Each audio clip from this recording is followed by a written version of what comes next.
This is CyberSound, your simplified and fundamentals-focused source for all things cybersecurity. Welcome to CyberSound. I'm your host, Jason Pufahl, joined by Michael Grande, Vancord CEO. Hey, Mike. Hey, how are you?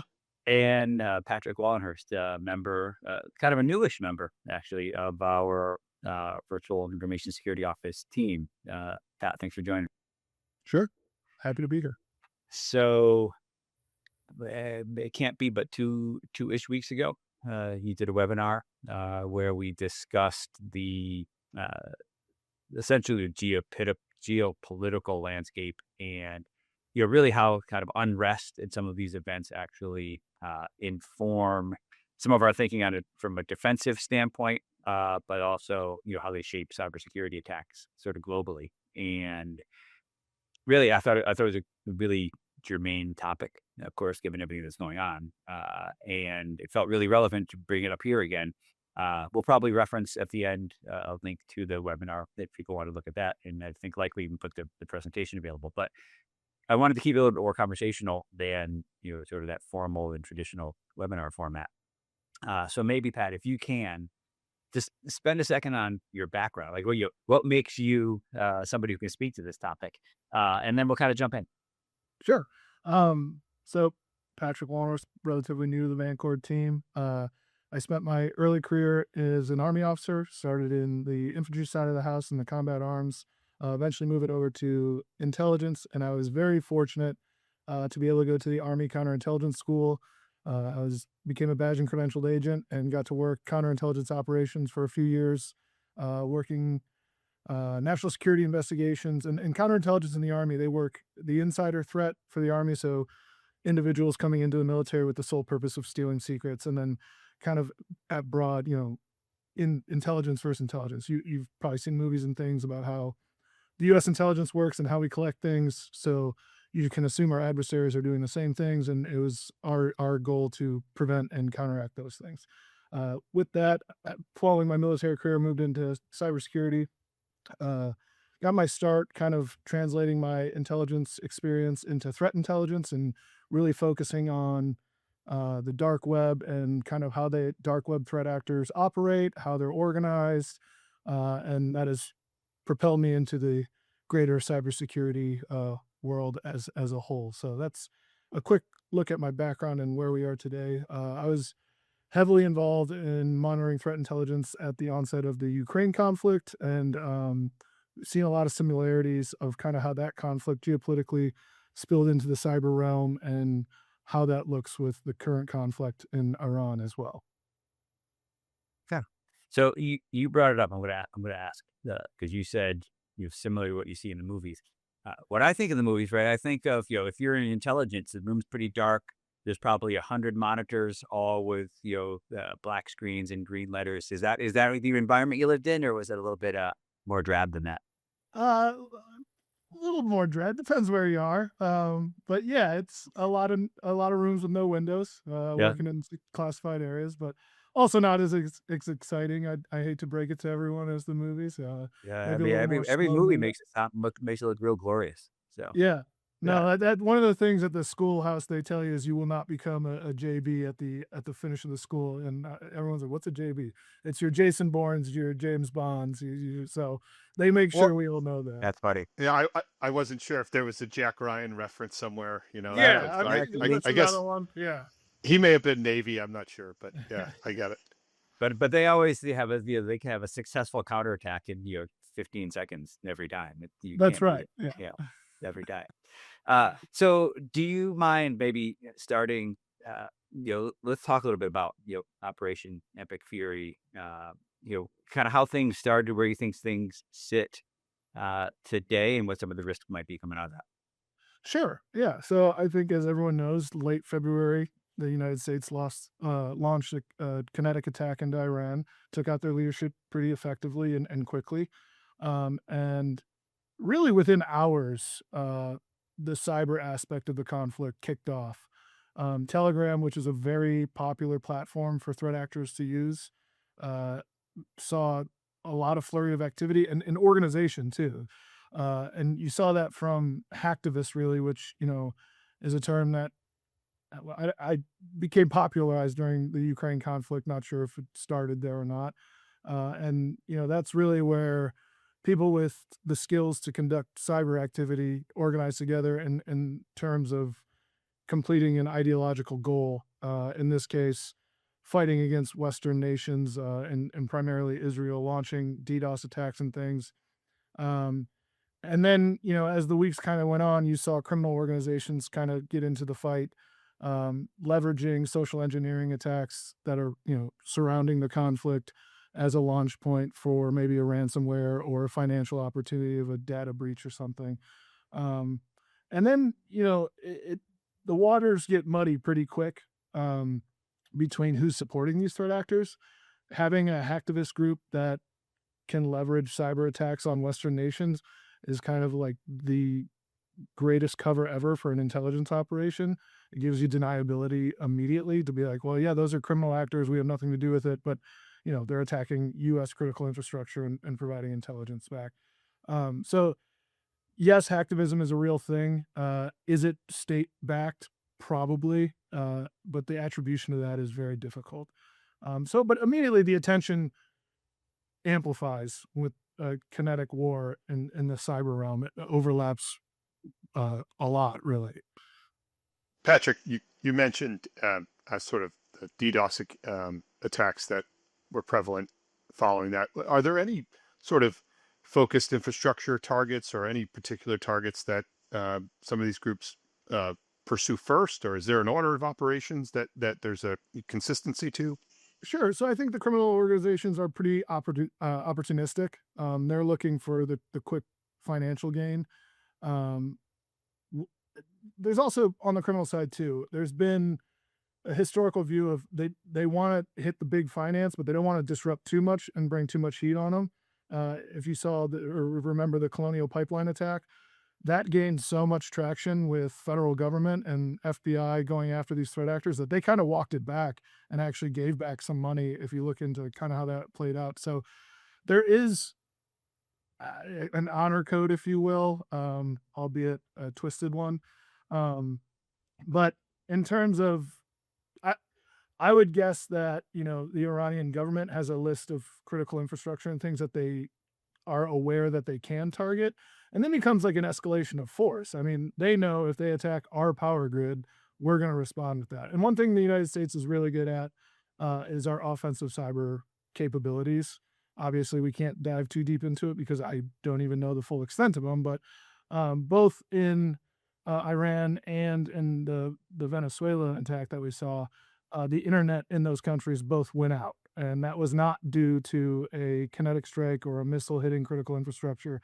It was an offensive cyber attack. So there is give and take, and they understand that we have capabilities that we have not shared. And they've also seen Iran in particular has kind of seen the full force of cyber capabilities in previous attacks. So what they can do, what they're willing to do, and what they're able to do are all probably, different categories that is at their disposal. But it's interesting, the statement that it sort of mimics traditional warfare, right? Really, you Sure. have to be careful, how aggressive you are, because you'll have a retaliatory response that is similar, right? So you're still mindful of that. Yeah, and kind of going back to what I talked about in my beginnings of my military career, that was more combat arms focused and kind of the military strategic view of it. Cyber is now a layer into that thought process. So if we're talking and on all sides, so you're talking about launching some sort of military conflict, there is a cyber element at every turn of that. So whether that's critical infrastructure here in the United States, whether that's ships capabilities and targeting systems, I mean, it's involved in every aspect of conflict. Like sort of a skipping around a little bit, I guess, but you're going back to sort of Russia-Ukraine conflict, and that has been ongoing now for, I think, are we not quite in 4 years, or Yeah, I think um, at 4 years just now.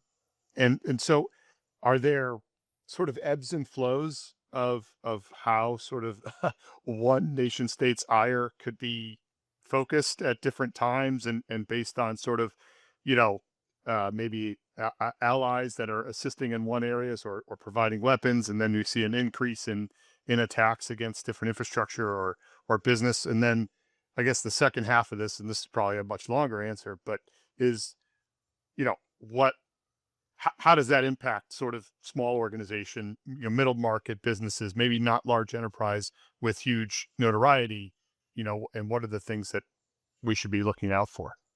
Sure. Yeah, the answer is, are there ebbs and flows? Yes. And you saw, again, you saw it immediately with the organization of hacktivism across Ukraine. There's basically a call to arms on both sides. Ukrainian hacktivism and Russian hacktivism spiked.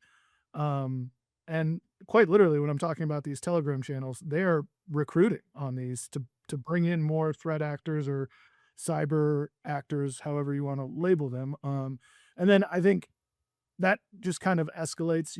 I think in the Ukraine conflict, Russia has always been good at leveraging the criminals within their borders to act on behalf of the government.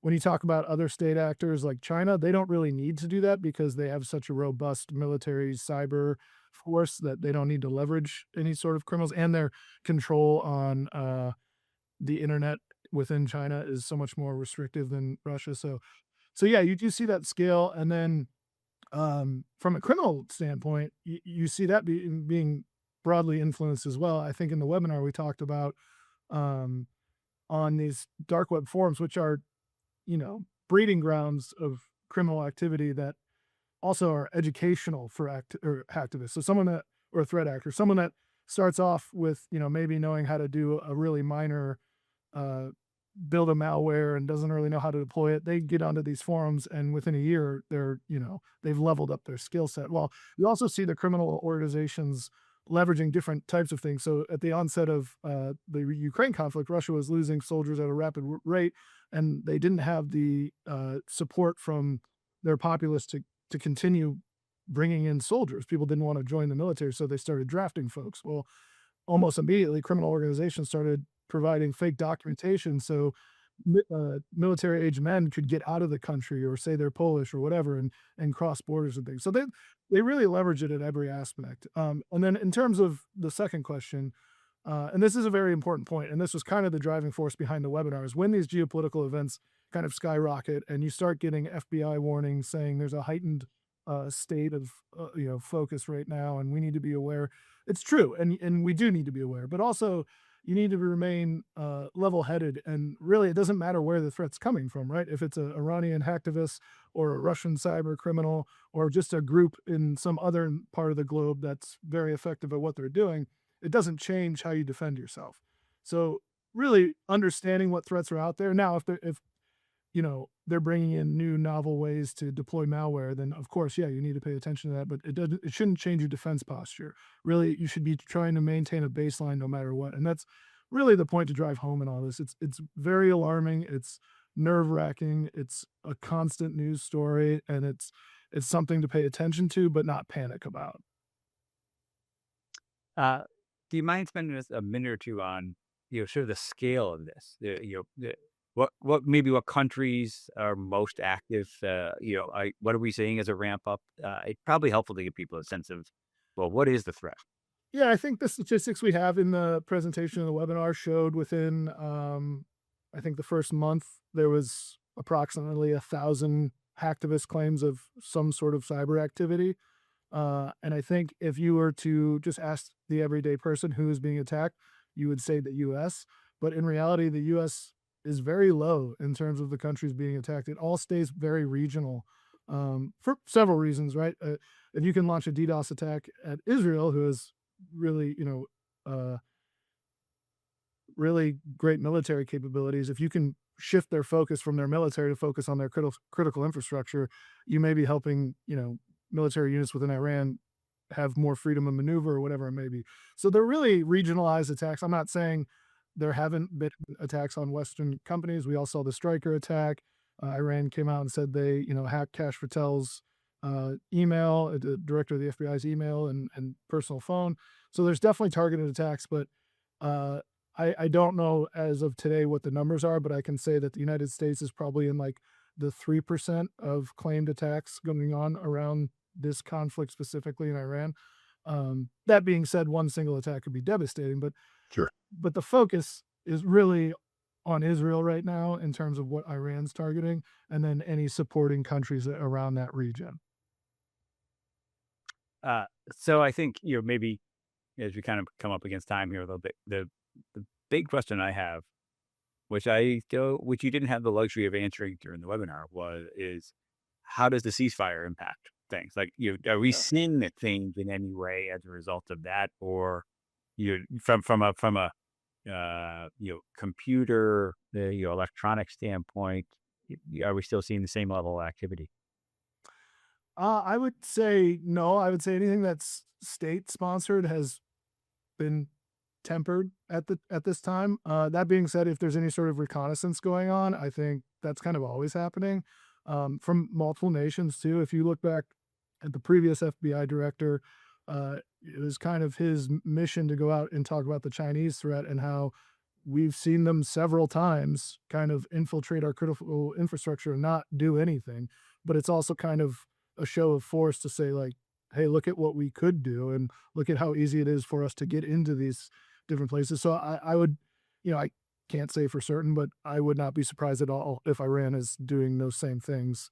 Maybe some probing and recon, just showing kind of what they could do if they wanted. And at the same time, we're doing probably similar things back to them. So similar to a comment before, just like your more traditional warfare, your cybercrime, as part of a ceasefire, right? Theoretically, your cybercrime is an element of that and should stop. Sure. Yeah. Sure. I mean, let me put it this way. If they were to launch a large-scale cyber attack during the ceasefire, it would give all the ammunition, no pun intended, in the world over to the current administration to say, okay, you broke the terms of the ceasefire, therefore, we're sending it in X, Y, and Z. Mike, it looked like you were going to say something. No, I think there's so many places to go with the conversation, right? I mean, because it's relevance to, I think, what we see and we hear in the news and what we're exposed to. And I think from a cyber perspective, there's definitely I don't think the general public appreciates perhaps the scale and scope of what happens at the beginning of a conflict with relation to sort of cybersecurity measures and what type of attacks are taking place. But there's definitely a long tail, and it's interesting just to hear, that, or to think about, like, what's something outside of the sort of fundamentals that we always talk about that organizations should be thinking about, the things not to do, the things to do, because I think in many ways, smaller mid-sized companies, well, it doesn't necessarily affect me, right? This is a geopolitical. It's such a big concept. These are nation states. This doesn't have any impact or bearing on us. But if you have, operational technology assets, if you've got open back doors, if you're not doing a good job with some of the basic blocking and tackling, you could still remain a target of convenience in certain ways. But that's sort of where my mind goes with all of this. 100%. I think the biggest takeaway, again, along with, remaining calm and staying level-headed and keeping the baseline, is reviewing incident response plans at times like these. Like, let's just assume this ceasefire fails and this conflict intensifies. A lot of resources will be from the federal side of the house are going to be looking outward. So it's time for organizations to look inward. Look at your incident response plans, create a disaster recovery plan that may include, if critical infrastructure is affected, do we need to move hardware to a new location in order to maintain operations? I mean, really have to look at things at a level that beforehand might have been, what was thought of as overkill. It's a reality now. I mean, and I almost don't want to say this because it's going to open up another door, but AI is accelerating all these things as well. Of course. And again, that's another talk for another day, but it's also going to accelerate defense too. So a lot of people are scared and talking about the offensive capabilities and all the negative things that AI is going to do. And it's true. It's a reality. There's going to be increased threats, but there's also going to be increased defense too. So there is a light at the end of the tunnel there. And I that's what I want to leave people with is look inward, make sure you have a good defense posture. Make sure, you've dotted your I's and crossed your T's and have your incident response plans, your disaster recovery plans, and remain threat agnostic. And, that's really the best position to be in during the times of, complete unrest. You don't want to have your hair on fire when the rest of the world is on fire. That's the kind of the message. Good advice. So then maybe I'll use this plug. So Pat, I think you inadvertently touched on a topic actually that we coincidentally just recorded. So we usually do a few of these over the course of a couple of successive days. And Dylan and I just spoke about the looming threat. Or I don't even know if looming is the right word. It just seems like the threat that is here, right? That is improving all the time as it relates to AI's ability to do some of the automated vulnerability hunting, threat hunting. So I think what we'll do is maybe release this podcast first, and we'll leverage this as a teaser for the upcoming podcast that we have with Perfect. Dylan. So I appreciate that inadvertent plug for the upcoming podcast. Absolutely. So all right, I think we'll wrap up. I think the reality is we'll like everybody, we'll pay attention to kind of what's going on overseas. If the situation warrants us coming back together, because for some reason, at least in the information security space, the cybersecurity space, things have escalated. We'll definitely come back and talk a little bit more about that. But Pat, I really appreciate you joining. I really appreciate you putting together the webinar that you did and kind of falling back to your sort of previous expertise a little bit and leveraging that. So thanks for joining. And Absolutely. Mike, as always, thanks for being here. It's been great. We'd love to hear your feedback. Feel free to get in touch at Vancord on LinkedIn. And remember, stay vigilant, stay resilient. This has been CyberSound.